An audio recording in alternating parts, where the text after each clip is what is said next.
Sir வணக்கம் sir. வணக்கம் மரி. CM விஜயோட மகன் ஜேசன் சஞ்சய் வந்து ஒரு தனியார் யூடியூப் சேனலுக்கு இன்டர்வியூ கொடுத்துருந்தாப்புல பார்த்துருப்பீங்க. எப்படி சார் இருந்துச்சு? உண்மையிலே அந்த இன்டர்வியூ அவருடைய அந்த சிக்மா படத்திற்கான ப்ரொமோஷன் இன்டர்வியூவாக அந்த ஒரு சேனல் தான் கொடுத்துருக்காரு. நேற்று வர வேண்டிய படம் சிக்மா வருகிற 7ஆம் தேதி அது ரிலீஸ் ஆக உள்ளது. குறிப்பாக அந்த ஒரு இன்டர்வியூவை ஒட்டுமொத்தமாக ஒரு அப்பா மகனுக்குள்ள ஒரு உறவு மீன்னா வந்து சிஎம் விஜய் சுத்தமாக தள்ளி வச்சுட்டாரு. அப்பா மகனுக்குள்ளே அவ்வளோ பெரிய சண்டை, ரெண்டு பேரும் பேசிக்கிறது இல்லை, ஒருத்தர் வந்து ஒவ்வொரு மூலையில் இருக்காங்க. ஜேசன் சஞ்சய் வந்து லண்டன்லேயே இருந்துட்டு இப்போ தான் சென்னை வந்திருக்காரு. இப்படியா எக்கச்சக்கமான வாய்களுக்கு அவளை போட்டு மென்னுக்கிட்டு இருந்தாங்க. அந்த அவளுக்கெல்லாம் துப்புங்கடா அப்படின்ற மாதிரி ஒரே ஒரு இன்டர்வியூவில் அடித்து காலி பண்ணிட்டாப்புல. குறிப்பாக அதில் ஒரே ஒரு கேள்வி, முக்கியமான கேள்வி, அதுதான் ட்ரெண்டிங்கில் போயிட்டுருக்கு. அந்த ஒரு இன்டர்வியூவே கிட்டத்தட்ட 1 மில்லியனுக்கு போகுதுன்னு நினைக்கிறேன். அப்படியேப்பட்ட ரீச்சு. உங்களுக்கும் ஹாலிவுட்டில் ஒரு நடிகர் கூப்பிட்டு உங்களை இயக்க சொன்னால், ஒரு படம் இயக்க சொன்னால், இந்தியாவிலிருந்து மிக முக்கியமான கொஸ்டின், டிடி தான் அந்த பேட்டி எடுக்கிறாங்க, இந்தியாவிலிருந்து எந்த நடிகரை கூப்பிட்டு போவீங்க அப்படின்னா கொஞ்சம் கூட யோசிக்காமல் எங்கள் அப்பா விஜய் தான் அப்படின்றார். இது தாங்க வந்து சொல்லுவாங்க ஊரில் வந்து நீர் அடித்து நீர் விலகாது அப்படின்வாங்க. நீங்கள் 1000 தான் அப்பா மகனுக்கு சண்டை, சொத்து தகராறு, குடிமுடி தகராறு என்னதான் இருந்தாலும் சரி, அப்பா மகனை விட்டு கொடுக்க மாட்டாங்க, மகன் அப்பா விட்டு கொடுக்க மாட்டாங்க. இதுவும் குறிப்பாக நம்ம தமிழர்களோட பண்பாட்டில் இது ஊறி போயிருக்குது. காரணம் என்னென்னா, அவ்வளோ கதை கட்டி விட்டாங்க. வந்து ஒரு கசப்பான சம்பவங்கள் நடந்திருக்கலாம், குடும்பத்தில் நடக்காத ஒரு விஷயமே கிடையாது, நடந்திருக்கலாம். இப்போ விஜய் வந்து ஒரு சிஎம் ஆவதுன்னு ஒரு பிரபலமான ஒரு நடிகர் வந்து தன் அப்பாவுடைய புகழ் வெளிச்சத்தை வச்சு அவர் ஒரு நடிகராக இருக்கலாம், இல்லை ஒரு பெரிய டைரக்டராக கூட ஆயிருக்கலாம், முதல் பட வாய்ப்பு ஒரு பெரியது கூட பிடிச்சிருக்கலாம். அதெல்லாம் கிடையாதுங்க. நான் என் சொந்த காலில் நிற்கிறேன், நான் ஜெயிக்கிறேன் அப்படின்ற ஒரு முடிவோடு இருக்கிறது. நான் அப்படியே விஜயை பார்க்குற மாதிரி இருந்தது. நீங்கள் என்னதான் எஸ்.ஏ. சந்திரசேகரோடைய ஒரு பின்னணின்னா கூட அதன் பிறகு உருவ கேலி, நிறைய விமர்சனங்கள், இதையெல்லாம் தாண்டி அவருடைய உழைப்பில் தான் விஜய் வந்து மேலே வந்தார். அப்படி இருக்கும் பொழுது இந்த இன்டர்வியூ என்னன்னா ஒட்டுமொத்தமாக சைலண்ட் ஆக்கி விட்டுடுச்சு. வந்து ஒட்டுமொத்தமாக சைலண்ட் ஆக்கி விட்டுச்சு. அவ்வளோ ஒரு திரிப்பான ஒரு இன்டர்வியூவாக இருந்தது. குறிப்பாக வந்து அந்த வீடியோ வந்து ஒரு 19-20 நிமிஷம் இருக்குன்னு நினைக்கிறேன். அந்த ப்ரொமோவில் பார்த்த அந்த ஒரே ஒரு வார்த்தை தான், அந்த அப்பான்ற ஒரு வார்த்தை அவர் சொன்னதுக்காகவே அந்த வீடியோ ஃபுல்லாக பார்த்துருப்பாங்களா சார்? கண்டிப்பாக. வந்து நீங்கள்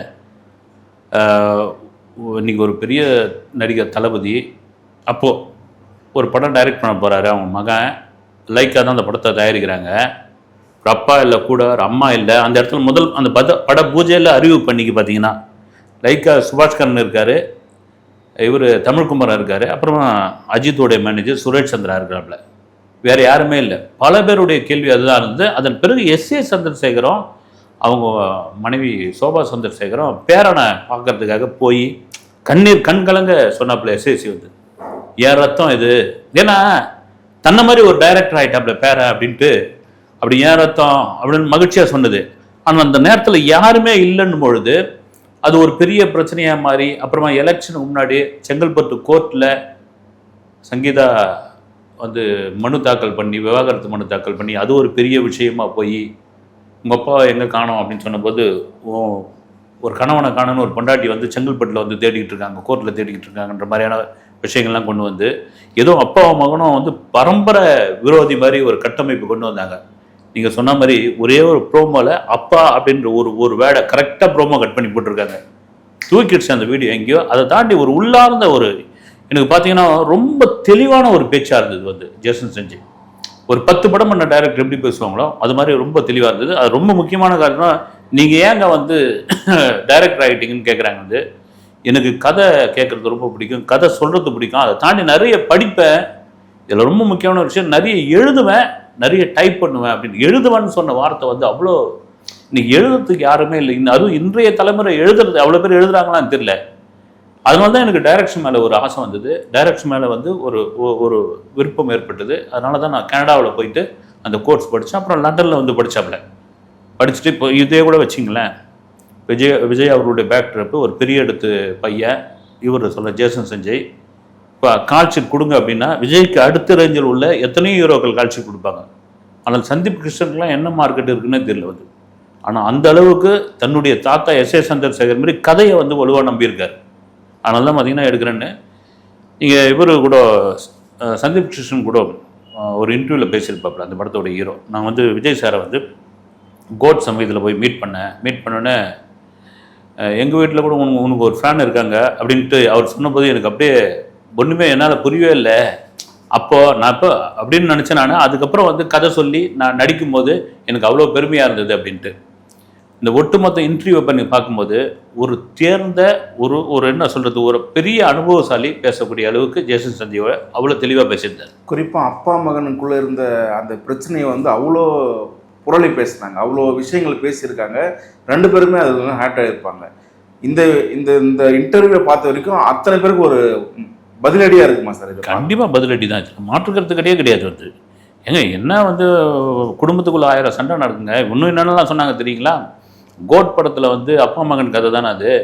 மகனுக்கு வந்து சஞ்சய்னு பேர் வச்சிருக்கிறது இதனால தான். அப்பாவே அந்த கதைப்படி மகனை கொல்வார். எங்கன்னா அப்பனே மகனை கொல்வாங்களா?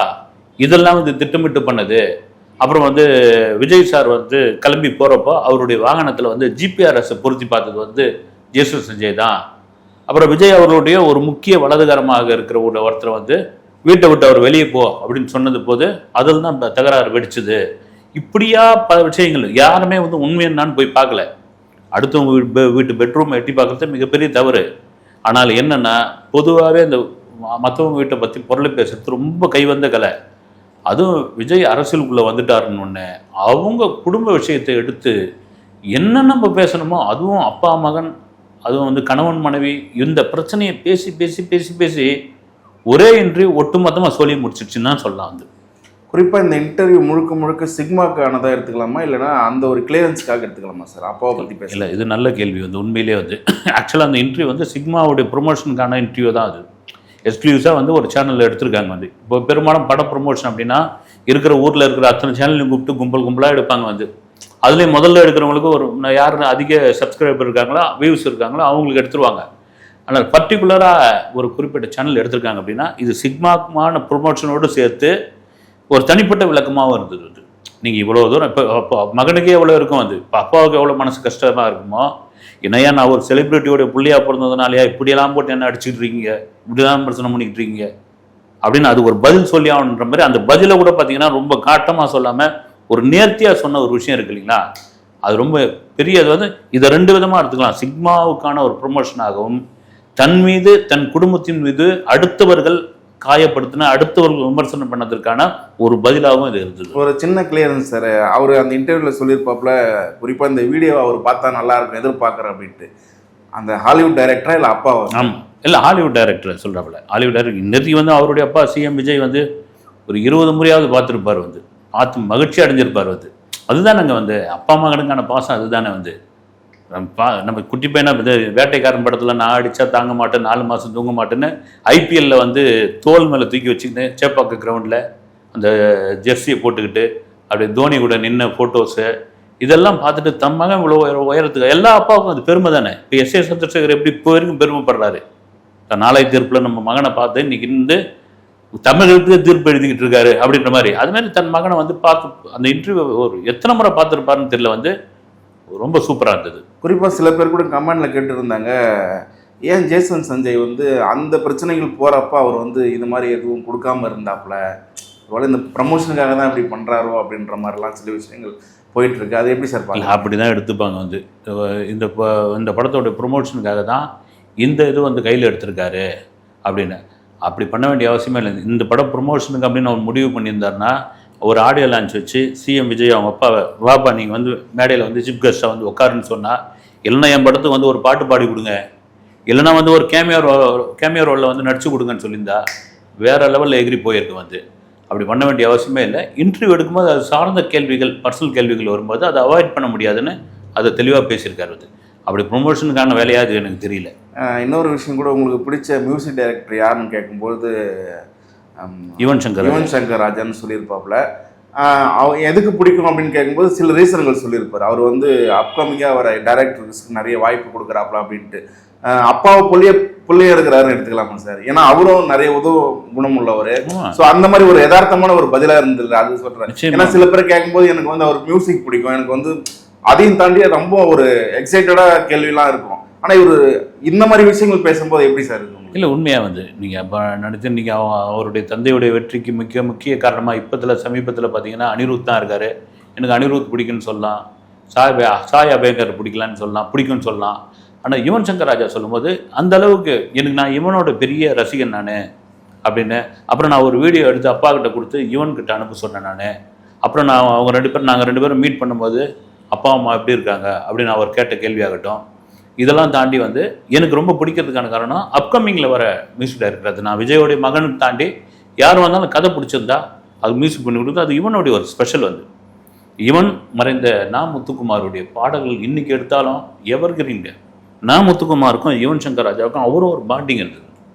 அது எதுக்கு சொல்கிறேன்னா, அந்த பாரபட்சம்லாம் கிடையாது. நீ ஒரு சின்ன டைரக்டர், இவர் பெரிய டைரக்டர்னு. யுவன் சங்கர் ராஜா ஒரு மாதிரி மூடியாக இருப்பாப்பிள்ளை கண்டி, யார் நல்ல கதை வச்சுருக்காங்க, யார் இது பண்ணுறாங்க, அவங்க மியூசிக் பண்ணி கொடுப்பான்னு. அதை தான் ஜேசன் சஞ்சய் இங்கே சொல்லியிருக்காப்புல.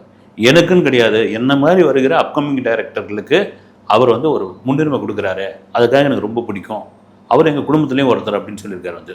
அதுதான் குறிப்பாக இந்த இன்டர்வியூவை பார்க்கும்போது அவங்க அம்மாவுக்காக இருக்கட்டும், இல்லைன்னா அவங்க தாத்தா பாட்டி இருக்கட்டும், எப்படி சார் மகிழ்ச்சி அடைஞ்சிருப்பாங்க? கண்டிப்பாக அவங்க அம்மா பெரிய மகிழ்ச்சி அடைஞ்சிருப்பாங்க. அதை விட அவங்க தாத்தா பயங்கரமாக, தாத்தா அம்பாட்டி. ஏன்னா அவங்களும் ஒரு கலை வாரிசு. அவங்க தாத்தா வந்து ஒரு சிறந்த டைரக்டர், அவரும் கதையை நம்பக்கூடியவர், புரட்சி கலைஞர் விஜயகாந்த் அப்படின்னு அவர் புரட்சி கலைஞர்னு பட்டம் வர்றதுக்கு காரணமே அவங்களுடைய தாத்தா சந்திரசேகர் தான்.